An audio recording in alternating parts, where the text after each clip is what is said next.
I'm Rich Andreski, Bureau Chief for Public Transportation at the Connecticut Department of Transportation. And I'd like to welcome you to Along the Lines, a podcast series where we'll explore current issues and ideas on Connecticut's public transportation system.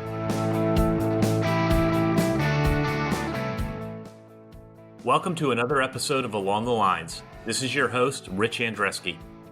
When you think about transportation in Connecticut, you generally think of bus or rail or maybe our highways.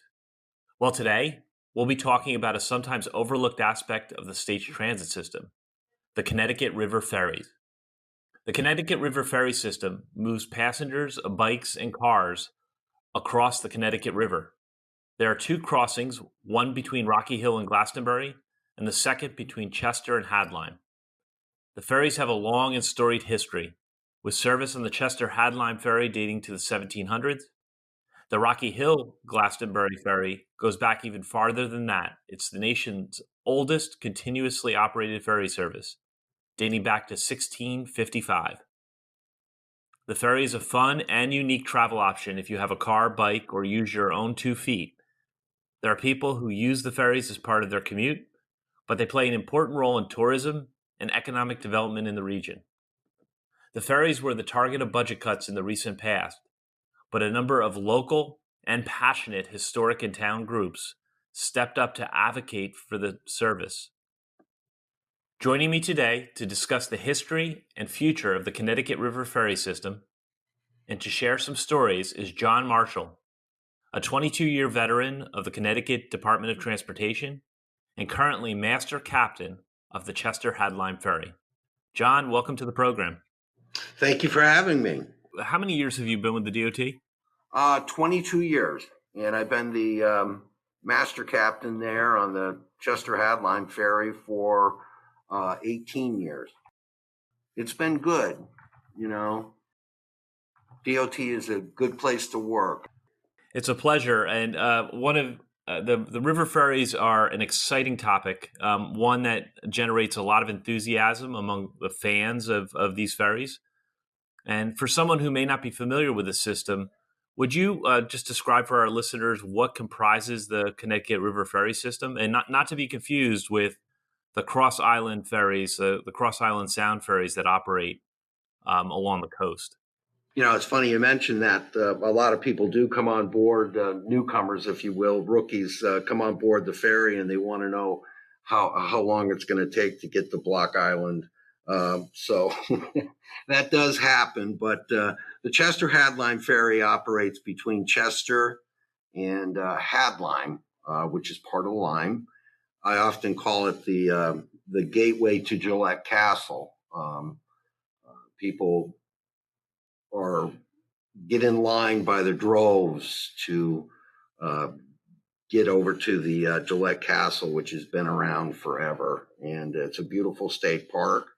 And of course, the people get to get outside and look at the beautiful river, which is a great resource that Connecticut has. And, it's just something that people really enjoy.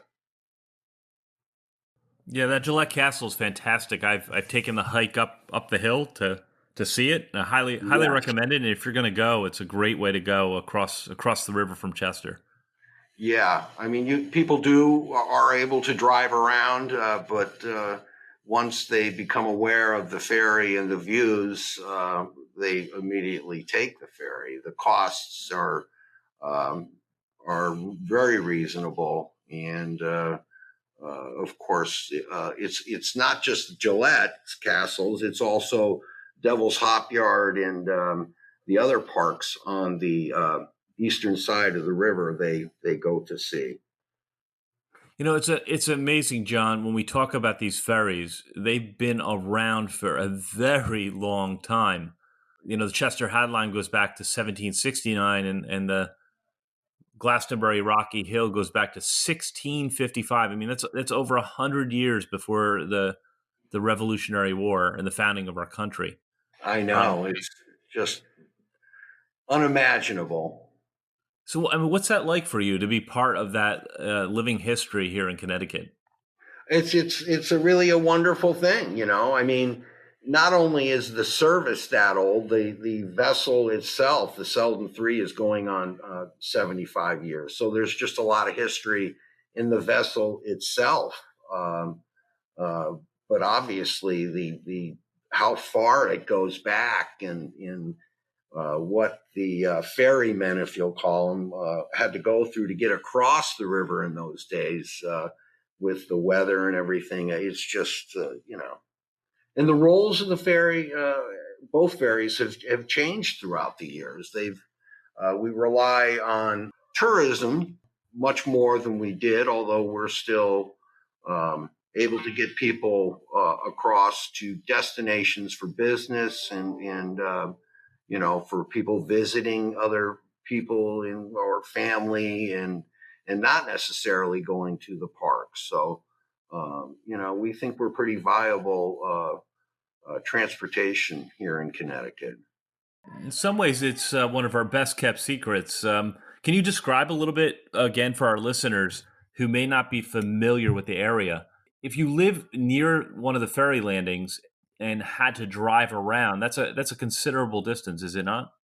Well, it is. It's a considerable distance, and I would guess 4 or 5, maybe as much as 12 miles, in depending on from Chester Landing to Hadlime. That's about the distance. But our beautiful bridge there, the East Haddam Swing Bridge, which is absolutely gorgeous. They're going to be doing repairs on that, and of course that'll make us busier on the ferry because people will choose not to get into the traffic that's going to ensue there, I'm sure. And the bridge opens. When the bridge opens, the traffic happens. Although it's quick and it's only once an hour, people still come down to avoid that. So we play an intricate role in alleviating some of that traffic. We don't solve it, but we help. The history of the ferries is just one of the compelling reasons I think why folks travel from around the country and around the world to see these. My understanding is that when they started out, they were not they were hand powered, a rope line potentially, and then the technology evolved. Can you describe how that some of the history there? Yeah, it did. It started with rowing across, and then I'm sure it went to sail, and then it went to steam, and then it went to diesel tugboat style, and of course now you have the Selden 3, which has twin diesel engine Tier 4s. And one of the things about the Selden 3, which is I'm proud of, is that it was built and designed in Connecticut, and it's just a testament to Connecticut ingenuity, I guess, that they built the boat here and designed it in here. It's 75 years old, and they did such a fantastic job of making the boat or building the boat. So, yeah, there's been a lot of different ways to get across the river. I think the landings back in the day, there wasn't a set landing. You just kind of got to the other side of the river and had to make your way, if you were a passenger, had to make your way from wherever you landed because there was probably little control on where you landed. Of course, obviously now we have ramps and we're pretty direct on how we get there. Yeah. So, John, for someone who hasn't taken a ferry trip before, perhaps you could describe for our listeners how that works. Folks that ride buses and trains are accustomed to going to a website and downloading a schedule. And that's Yes. not how the ferries work. So could you describe that? Yeah, well, we have a website, and people go there, and it's listed our hours. Our hours are during the week. It's 7 o'clock to 6:45 at night during Monday through Friday, and then Saturday and Sunday are 10:30 to 5. And if you'd like to take a ferry ride, you simply get in line. Um, lines, we move them pretty quick. So there's not going to be a big, huge wait. You purchase your ticket right on board. If you choose to buy a coupon book and become a person who uses the ferry often, you can get a discount. You can buy a coupon book for $60, and that's going to cut your price from $5 a trip down to $3 a trip. So that's a good deal. So we have a lot of customers in Chester who purchase those. So yeah, you just get on board the ferry. You take directions from the ferry first mate on where to go. Set your car brake, turn your car off. You're welcome to get out of the car and enjoy the views. And usually a ride, depending on who we have on board. We always watch and see who's on board. You know, if we have a lot of people outside their cars, and they're looking around and maybe they want to get a photo opportunity, we slow down a little bit. If everybody's in their cars and, it looks like everybody wants to just get across, then we ramp up the RPMs and get them over there. We operate, 7 days a week. Weather does not factor in all that often. The only thing that scares me is lightning. I don't like the lightning. The wind doesn't bother me. We just pretty much are able to run in any kind of weather other than that lightning. And ice. If we get a lot of ice in the river, we're leery of that. But, we operate spring, summer, and fall, so that doesn't happen very often. So you spend most of the nicer months of the year on the river. Yes. And I'm curious, in your long career on these ferries, what are some of the most interesting things that have happened to you or have seen in those many years of providing ferry service? Well, I don't want to get corny, but, the people that just enjoy it, that are amazed that, and quite often, believe it or not, they're from people from Connecticut, whether it's up in the quiet part of the state or the northwest part of the state, who just happen to come upon it because their GPS brought them there, which is happening often. And they finish up their ride, and I take one shift a week on deck. I work the deck there and collect tickets, and that's one of my best days. I really enjoy it because I get to see the reaction of people.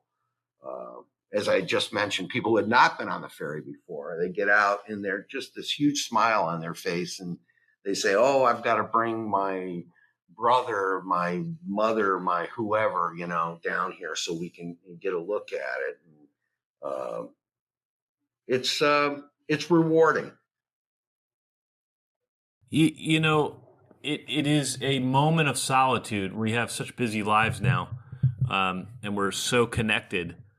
And every time I ride, I get the same feeling that the sense of peace. Yes. Looking up, and sometimes you're lucky enough to see a bald eagle. I know, and that's the other thing. I just wanted to throw in here a little, attaboy for Deep and everybody else that's helped with the river cleanup. 30, 40 years ago, it wasn't as pristine, but we're seeing all kinds of wildlife. I mean, snowy egrets, great herons, I think that's what they're called, turtles, beavers. Of course, you got your bald eagles, and that's an everyday occurrence down there now. And that was not the case when I first started. So the river has people who were involved in getting the river to where it is now, and I'm sure DOT has done a good job with that too. They get a congrats. It's really beautiful. We are so fortunate to have such great natural resources here in Connecticut. It's one of the reasons people love to live here. And oh yes, and our restaurants are great.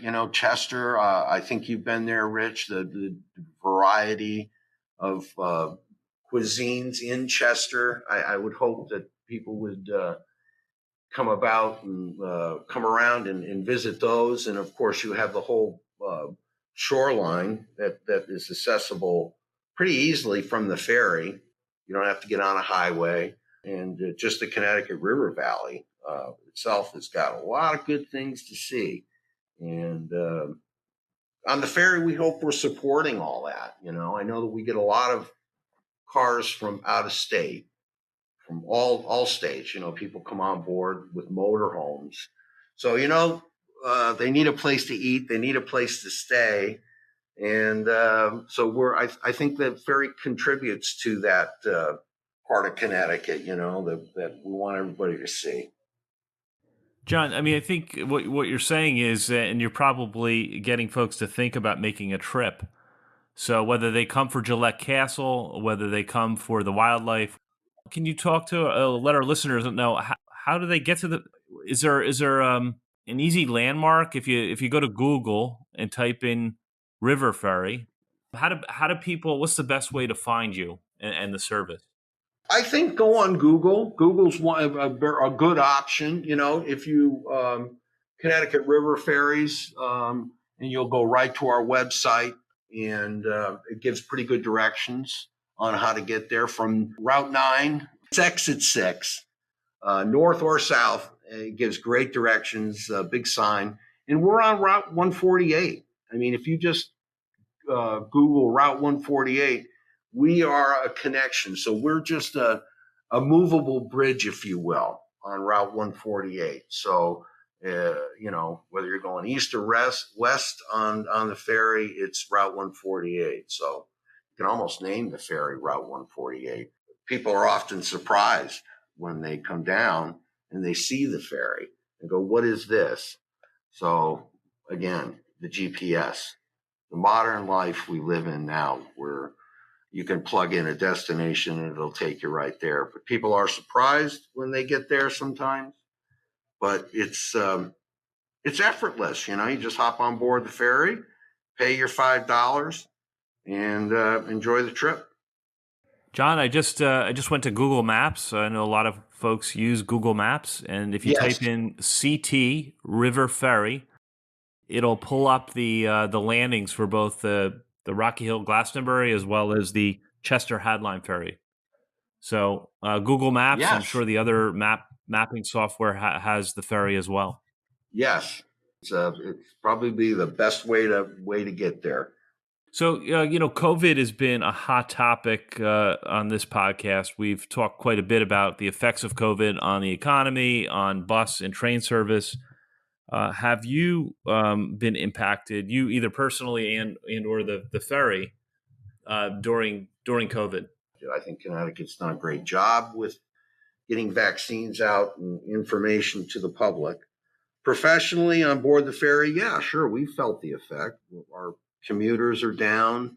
Last year at this time, we were taking 3 cars at a time just to make sure everybody was safe.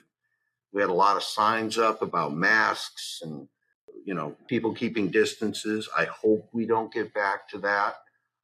Yeah, we've lost ridership because of it. There's no doubt. I see it coming back. Again, less on the commuters. We're just not getting the commuters we did prior to COVID. But I think that's because a lot of people have either dropped out of the workforce or working from home. I'm not sure. On the ferry, we just want to be reliable. We want people to go there and be able to take the ferry and know that it's going to get them across the river, whether it be for going to work or going to see the castle or going to have dinner or whatever. We want to make sure we're up and running. Yeah, we're excited that this year we have a full season. Last year, unfortunately, we had a curtailed, shortened season. And we received a lot of feedback on that, and we're glad we're operating this year from April 1st to November 30th. So leaf season, one of the great times I think is probably one of the best times to be out on the river. It gets a little cooler, and the hardwood trees alongside the river and in that stretch of the river, if you will, it's just gorgeous. I think if you go to the website, there's photographs or images of the ferry coming out of Chester, making its way over to Gillette Castle, or making its way over to Hadline. And the colors. Somebody had taken a photograph from the castle, and the beautiful colors. It's just unbelievable. In any navigation, right? No matter what kind of navigation software you're using, you just need to type in CT River Ferry, and it'll take you there. Yes. It's on Route 9, going northbound and southbound, big signs, Connecticut River Ferry, exit 6.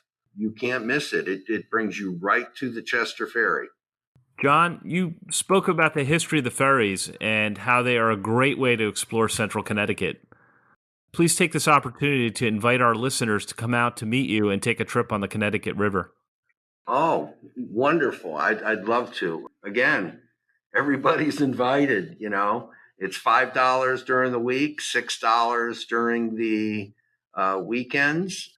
It's a great way to see the Connecticut River. It's brief, so it doesn't take up your whole day. If you choose to picnic at one of our great state parks, or you decide you want to go to see New London, Mystic Seaport, our casinos, some of our great towns, Willimantic, Norwich. You can even follow 148 picks up points to the west, New Haven. It's a nice drive on the back roads. I just invite everybody to come and enjoy the great resource that Connecticut has in the river and the Connecticut River Valley. So thank you so much for having me, and look forward to seeing you on board the ferry. John, thank you so much for making the time for this program. I got to tell you, riding the ferries is always a highlight for me personally, and the hospitality and professionalism of you and your crew members is exceptional. And I think anyone that comes out to ride will not be disappointed. I think that CTDOT, public trans, is going in the right direction, and I think it's exciting. Do I want a new boat? Yeah, I'll take a new boat. Yeah, any operator would say that, but we hope to keep this one in service reliably, and we're going to be going into the shipyard this year and doing some work there to make sure that we remain reliable. Well, it's been a pleasure again, John Marshall, Master Captain of the Chester Headline Ferry. I just wanted to thank you, Rich. Just thanks for having me. And if there's anything I can do to help in any way with Connecticut DOT and public trans, please let me know. Thank you for being with me on the program. As a reminder, you can find all podcasts of Along the Lines on your favorite podcast platforms, including Apple Podcasts, Spotify, Google Podcasts, and SoundCloud. I'm Rich Andreski. Please join us next time for another episode of Along the Lines. Thanks for listening to this episode of Along the Lines. This is your host, Rich Andreski. If you've enjoyed this podcast, please remember to subscribe and share.